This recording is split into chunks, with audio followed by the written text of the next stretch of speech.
everyone. This is Tamara from shelfaddiction.com, and welcome to episode 97. Today on Book Chat, I'm talking with new author Melisa Ruscsak. In addition to being a published author, Melisa is a fellow book nerd and book reviewer. She's joining me tonight to share our anticipated YA fiction titles of spring and summer. All of Melisa's social media links are below in the show notes, so if you'd like to connect with her, you know where to find her. If you enjoyed today's episode, please like and share it. Show your support by rating the podcast and leaving a positive review on iTunes. The podcast can also be found on the Spreaker app, YouTube, Google Play Music, the Stitcher app, and more. If you'd like to email in feedback or questions, feel free to reach out to me at info@shelfaddiction.com, or you can leave an internet voice message on SpeakPipe. I look forward to hearing from you. The link is in the show notes. Today's episode is sponsored by Reading Until Dawn Con, a small con where you get to play with the authors who keep you up all night. Join MC, New York Times best-selling author Larissa Ion for games like Are You Smarter Than a Fictional Character and Dirty Pictionary. Reading Until Dawn Con will be on June 3rd, 2017 in Denver, Colorado. Tickets are limited, so grab yours today. The registration link is below in the show notes. See you in Denver. Hey, Melisa, thank you for joining me this evening. How are you doing today? Good, and you? I'm doing pretty well. I'm really excited to jump into these titles and share what we're looking forward to in YA. How about yourself? So am I. Let's go ahead and get right in this. Okay. Well, before we start, let's share what we're reading right now. I always think that's fun because I always have a couple of things on deck. Unfortunately, none of it is YA, even though we're talking about YA today. All the stuff I'm reading is adults. So you want to start or shall I? I'll start. Okay. Currently, I'm reading The Rose Thorn by Maddie Ivy Harrison, the author of Princess and the Hound. So far, about halfway through the book. Really good read if you're into princesses and kingdoms and a little bit of magical mysticism. Has two princesses, and they're currently fighting over the same kingdom. Even though one is from another kingdom. Okay. I'm really hoping she does a sequel to this one. So far, her other books are all standalone books. Hoping she changes that today. Okay, let's cross our fingers.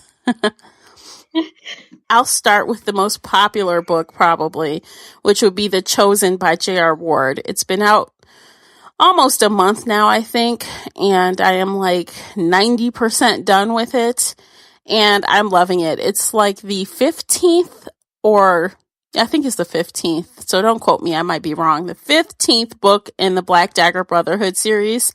So it's completely urban fantasy, adult urban fantasy. Some might call it paranormal romance, even though it's kind of light on the romance in the later books. It's more, I don't know, just urban fantasy, I guess. Vampires, lessers, good and evil, that type of thing. And I'm just really enjoying it. I'm trying to make it last since I won't get another book for a year. Yeah, that is always a hard thing when you're reading a really good series and then you have to wait a whole year for the next book. I know, it's the worst. My hardest thing.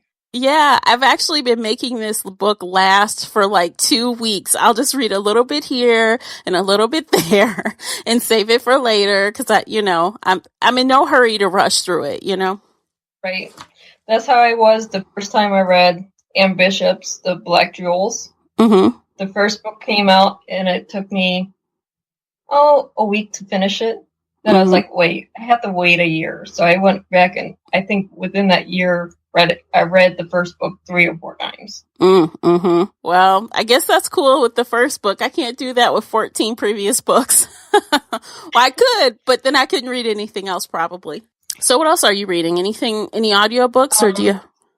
I haven't gotten into audio yet because my computer really doesn't handle it very well.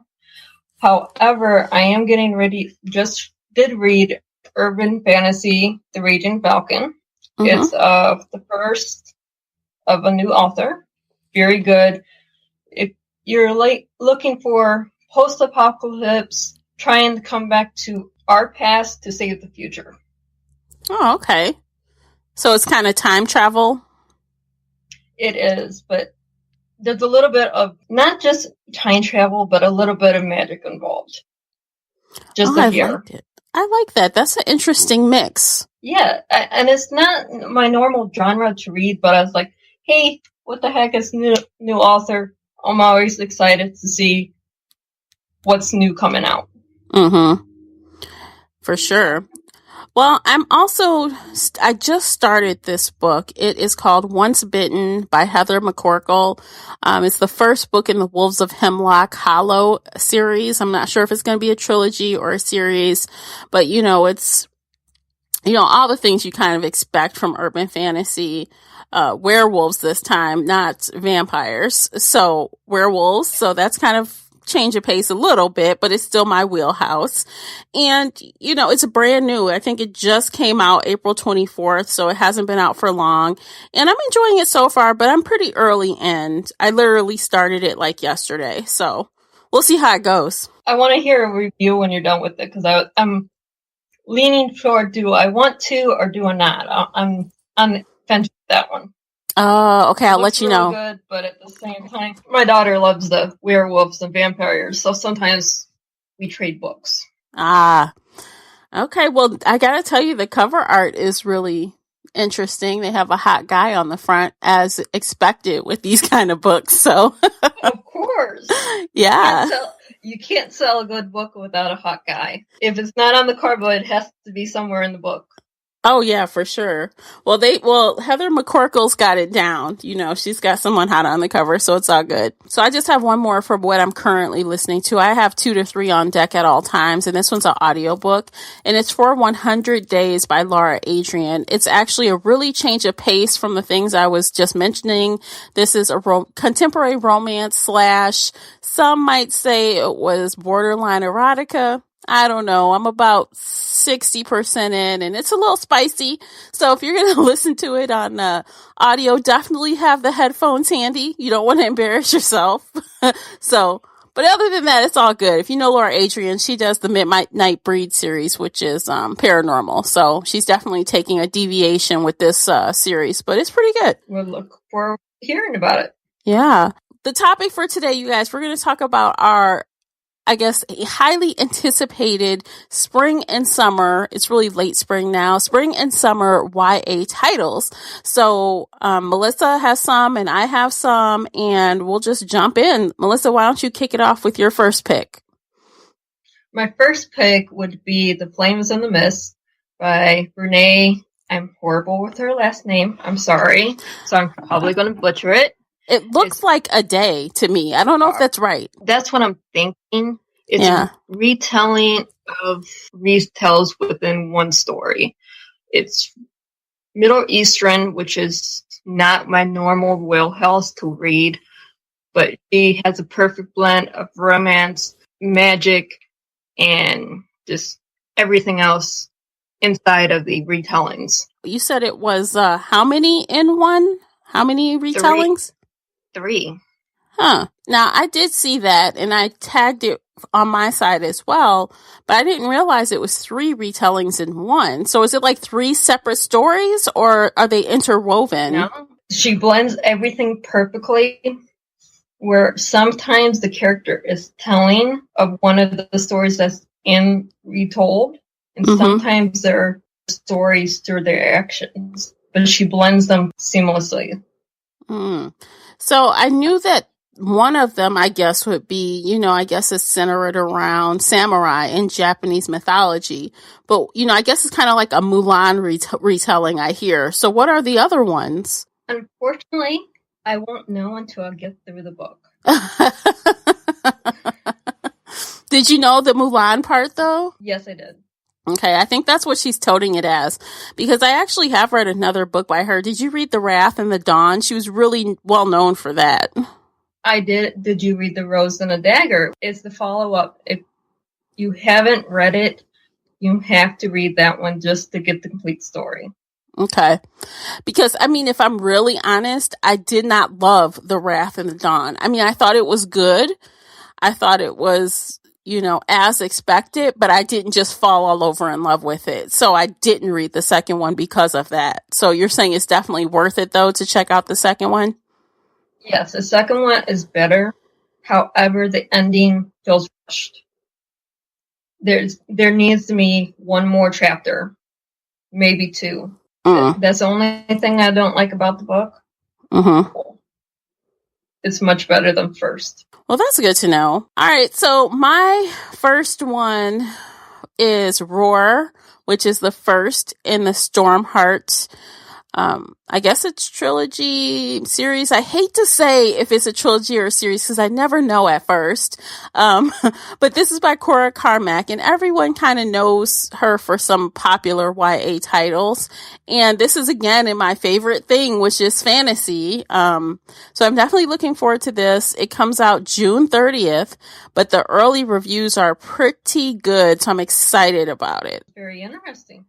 Well, did you have a chance to check this one out? It's kind of about, let me just give you the intro sentence. In a land ruled and shaped by violent magical storms, power lies within those who control them. That sounds all day like Storm from the X-Men to me. Yes, it does. Yeah. That would definitely be Storm. Mm-hmm. So, I don't know. We'll see. I'm holding out hope. Yeah, there's so many books that are on my list to check out, but so little time to read them. Oh, I know. Book nerd problems, right? Yes. That and bookshelf problems. You run out of room? Well, I figured out every time I go shopping, I need a new bookshelf. I'm running out of houses to put bookshelves. Well, I don't think that's a bad problem to have. You need to get the floor-to-ceiling ones. That's what's next on my agenda, floor-to-ceiling bookshelves for the whole wall. Oh, yes. I'm thinking about having some built in. If you end up doing that, you got to send pics because I love those kind of shelves. They're awesome. So, yes, definitely. If you end up doing that, I want to see. It's definitely on my to-do list. Mm-hmm. Might take me a while, but it's on my to-do list.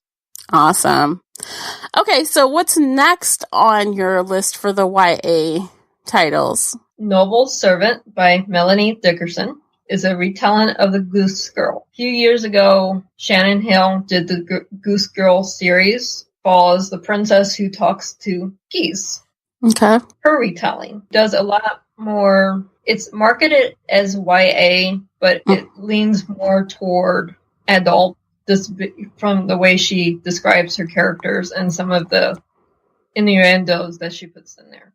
Well, you know what? When I was doing my little lookup of this title, I saw that quite a few people have tagged this as Christian fiction. Do you think that's what this is? It leans toward it, I think. She does, a lot of her books lean toward Christian fiction. Mm-hmm. And that's just from reading from some of her earlier works. Mm-hmm. Well, it's that and definitely historical. So this is not on my radar. I gotta be honest. I do read a lot of retellings, but this probably wouldn't be in my wheelhouse. So while it does sound interesting, I think I'm gonna have to pass on this one. She doesn't put in too much of the religion into her retellings, but it's definitely there in the background. Yeah. Well, you know, the early reviews are doing pretty well. I mean, I think there's almost 80 reviews on Goodreads with an average of 4.1. So that's good. That's good news. So people who are getting their hands on it early, they're enjoying it. So that's fabulous. Go Melanie Dickerson. That sounds very promising. Yeah. Now, you know what? I didn't have as many as you, so I'm just going to bring up one that was not on the hot list that we looked at. But that is the third book in a series, and that's A Court of Wings and Ruin by Sarah J. Maas. So everyone, this started with A Court of Thorns and Roses. Have you heard of this? I have. She's actually an author I'm looking to get into after I finish some other books. So let me just say, if you are out there and you read A Court of Thorns and Roses and you didn't love it, full disclosure, I didn't love it either. It was okay. But I promise you, book 2 is phenomenal. It's like, I don't know what happened. Like, I kept hearing that book 2 was amazing. So I said, okay, book 1 was okay. But okay, I'll give it a go since everyone is saying the same thing. And I promise you, it is the truth. So I feel like this is one of those series that just keeps getting better and better and better with each one. So I'm feeling hopeful. That's always a good thing when the second book outdoes the first. Mm-hmm. It makes you double check the author. Yeah, I agree with you. I'd rather have it that way. I'd rather have an uphill, improved progression than the sophomore slump. That's bad. A lot of times the first book in a series starts out a lot slower, only because they're finding the voice of the characters. That's just my personal take. Well, I believe that because this is actually, it started off as a retelling of Beauty and the Beast. So A Court of Thorns and Roses is technically a retelling of Beauty and the Beast. But as the story goes on, it feels less of a retelling because it seems like it has its own world and it's not necessarily following that story anymore because, we all know how Beauty and the Beast ends. So this kind of goes beyond that. So it definitely is taking its own shape at this point. It doesn't feel like that type of story anymore. So I really love how she did that. So I'll be sharing this one with you when I get it. Of course. I look forward to hearing that. I do a lot of retellings when I get into the young adults scene. Mm-hmm. Mm-hmm. Just because there's so many ways an author can take the same story. And no two retellings ever are the same. So true. And then on my list that I'm still building is Girls Made of Glass and Snow. That is a retelling of The 12 Dancing Princesses. That one is an anticipated book. Like I said, it's a retelling of The 12 Dancing Princesses, but there's a twist in there, but I'm not sure what the twist is yet. I've researched on it, but it looks awesome from the cover art. Now, you know what? This one says September. Okay, so this is like at the tail end of the summer, guys. This won't be out for a while. But it does look interesting. Okay, I'm going to have to add this. I'm going to add it. I noticed you also had in your list Mask and Shadows by Stephanie Burgess. That is another very anticipated book for me. I follow her very closely. I have to go to the library for that one. Like I said, I'm having bookshelf issues. Library is always a good place for me to, but not so much as have it in the house. Like I said, book nerd problems. Right, of course. Well, definitely this one, I like how it looks. I love the cover art. I like that it's fantasy. I like that it has a bit of romance. I like that it's historical because while I don't really lean toward a lot of historical fiction, I do like 1779, not that year specifically, but the 1700s, right? It's a unique kind of time. So I do kind of like the idea of that. So hopefully it translates well and it's, a good read. Cause I think it's about a, castrato singer in Europe. Yes. So that should be interesting. And they get thrown into the court life. So, and it's this personal assassin and you just have all these intricate details. It's one of those books that's going to be, you read the first time to get the feel in the book, but you're going to have to read it 2 or 3 times to get all the details. That's just how she writes. Well, you know what? This is weird because it must be the paperback or something. Because when looking on Goodreads, it says that it was originally published in 2016. So that's so weird that it's on the new release, thing. Maybe it's new to the U.S. Is this originally not a U.S. story? I'm thinking it's just being publicated in the U.S. That's my feel on it. That makes sense. Because I have not seen this in stores before. No, me neither. The court is pre-ordering now, but like I said, I've seen the ads for the pre-orders, but I have not seen it publicated in the U.S. before. Well, this is definitely cool, and I'm loving the cover art. And I'm a sucker for good cover art, even though that's not necessarily the best thing ever, but I can't help it. Yeah, if you have a good cover, usually you can get more people to read. But true statement. Then again, you have the covers that are just the title of the book, and they turn out to be this amazingly awesome book. That's true, too. So I guess I kind of use the cover art in combination with the synopsis on the back of the book and make a intelligent decision that way. But when I'm shopping in store, I will read. I don't know if you do this, but I will read randomly. I'll pick 5 different pages and read the 5 pages. It won't be in any kind of, I'll pick one from the middle, one from the back, one from the front, maybe 2 together, and I'll see if I even like the author's writing style. I've done that before when I'm shopping in person for books.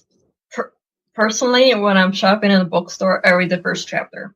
The entire first chapter. If I'm not feeling it within the first chapter, I'm not buying it. I used to do that, but I hate those books where it's a slow start and it takes you 50 pages to get into it. And most first chapters aren't 50 pages long. So you might miss out on a good book doing that, though, if it, Yeah, true, but Maybe.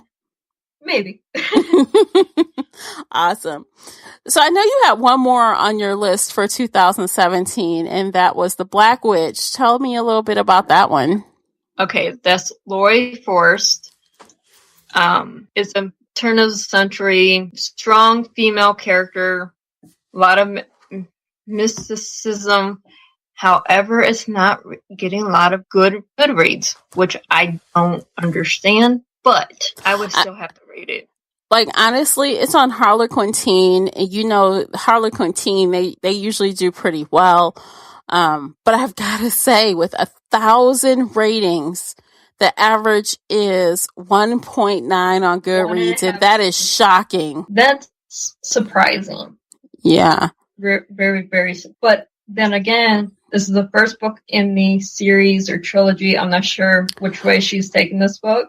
Oh no, I'm scared. I've read it long. No, you know me. Look, I'm sitting here and I'm scrolling through and I see some of the first comments on the reviews and I know what people hate about it. They're all calling out the same thing and I'm scared now. I'm not going to read it. I'm scared. This is an author's worst nightmare. I know it is. Everyone calls out one thing or 2 or 3 things that they hate and everyone is repeating themselves. Oh man, I'm scared for this title. Oh no. Oh, yeah. I'm just looking myself. Yeah. Yeah. It's scary. I'm probably going to have to do a library run then. That's it. Rather than buy it. Yeah. So you guys out there, if you check this out on Goodreads, you'll instantly see the comments we're talking about. And if you're also bold and you want to read it anyway, despite that, go for it and let me know how it is. Because I'm curious to see what you think about it, because I'm not going to read it probably. Well, you gotta let me know how it is, Melissa, because it's just so many books, so little time type of thing. And I'm well, I don't know this author very well, and I don't know. I just don't, it doesn't attract me enough to invest the time, but I'm curious to see what you think about it. And if you can confirm or deny if these opinions are valid. Oh, that's exactly what I would have to read, just to see if the opinions actually match the book. Because every once in a while, you get those people that troll the books. Mm-hmm. They read the comments and then they copycat the comments, without giving the book a fair read. Every once in a while, I've seen a few books like this. Oh, that's so rude. I would never do that. Okay, if someone else doesn't like it, why copy it? That's so crazy. Especially if it's not your own opinion. That's rude. Don't do that. I've also seen it go the other way, where someone just absolutely loves the book and is copycatted, and the book is horrible. Mm-hmm. So I have to make my own opinion on this.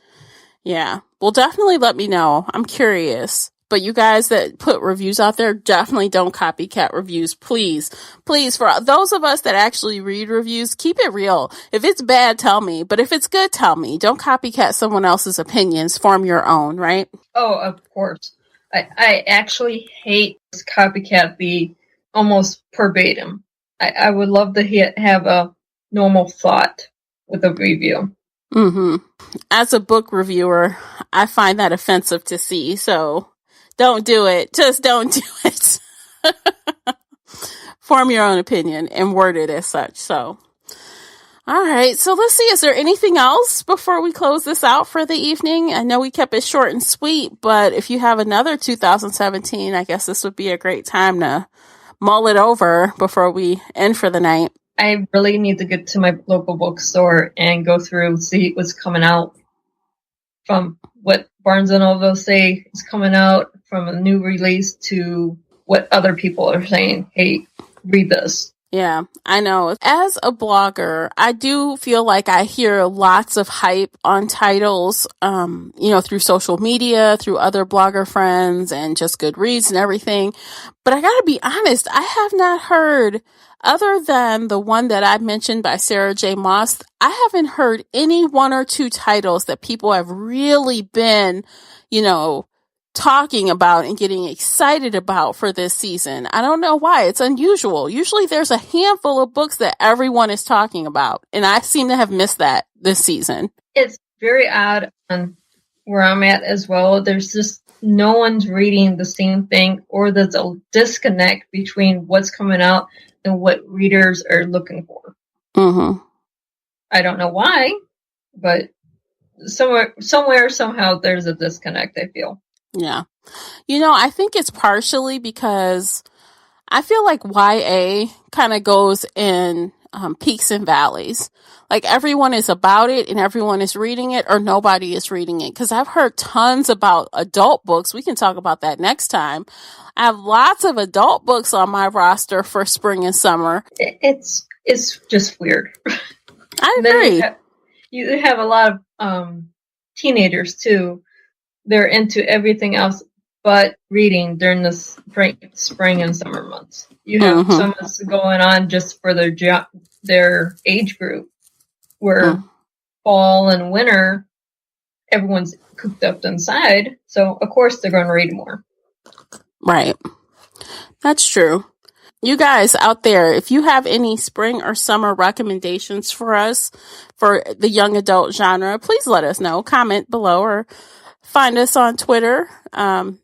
Melissa's handle is below, and so is mine. And let us know. I'm curious to see if there's something that I've missed, because that would be sad. But let me know anyway. I'm always looking for a good book to read, so I'm looking to see what the listeners say, hear, or read. Yeah, for sure. All right. Well, thank you so much for joining me this evening, Melissa. It's been a blast. So thanks for joining. Thank you for having me. All right, guys. Thank you so much for listening. Thank you for downloading, streaming, all that fun stuff. We appreciate you. And we will see you next time. And until then, happy reading. Bye, guys. Thank you for tuning in and downloading today's episode. If you are enjoying the Book Chat episodes and would like to show your support, there are a few things you can do. First, you can head on over to iTunes and give a positive 5-star review. You can follow me on Twitter at Shelf Addiction. You can follow the Shelf Addiction podcast on Spreaker, the only place where you can listen live and get broadcast notifications so that you never miss a live episode. Most importantly, you can share the podcast with friends and family that love books and audiobooks. Thank you for listening, and until next time, happy reading.